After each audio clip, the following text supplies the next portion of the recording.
महाराष्ट्र के उप मुख्यमंत्री और राष्ट्रवादी कांग्रेस पार्टी के प्रमुख अजीत पवार के असामयिक निधन के बाद उनकी पत्नी और राज्यसभा सांसद सुनित्रा पवार को राज्य का डिप्टी सीएम बनाया गया है। अब ऐसे में ही आपको आज के इस वीडियो में भी बताते हैं सुनित्रा पवार के बारे में और उनके पॉलिटिकल जर्नी के बारे में। लेकिन उससे पहले नमस्कार, मैं आशुतोष और आप बोल्ड स्काई देख रहे हैं।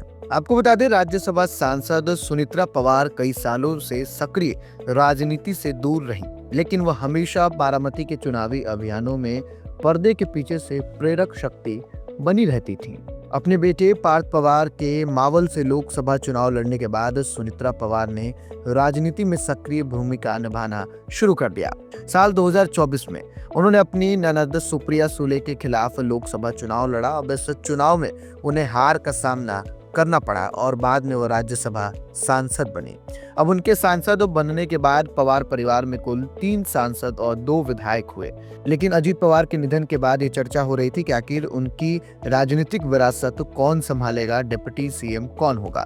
लेकिन अब इस बात पे भी मुहर लग गया और कल जाकर सुनित्रा पवार ने भी डिप्टी सीएम की शपथ ले ली है। आपको बताते चले कि सुनित्रा पवार धाराशिव जिले की रहने वाली हैं।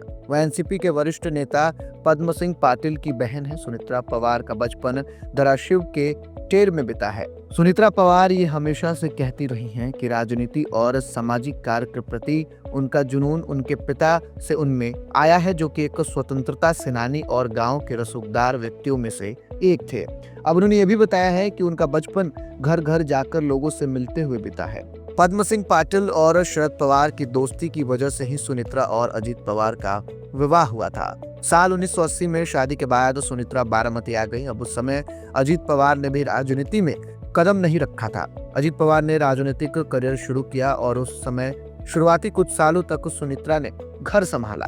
अब इस दौरान सुनित्रा ने अजीत पवार के दूध के कारोबार में भी मदद की है। वहीं साल 1993 में मुंबई में हुए सिलसिलेवार बम धमाकों के बाद शरद पवार महाराष्ट्र के मुख्यमंत्री बनकर लौटे। तब अजीत पवार और सुनित्रा पवार मुख्यमंत्री के आधिकारिक आवास यानी कि वर्षा बंगले में उनके साथ रहने लगे। अब उस समय देश के कंप्यूटर क्रांति अपने चरम पर थी। सुनित्रा ने कंप्यूटर सीखने की जिद की और उन्होंने इस जिद को पूरा भी किया।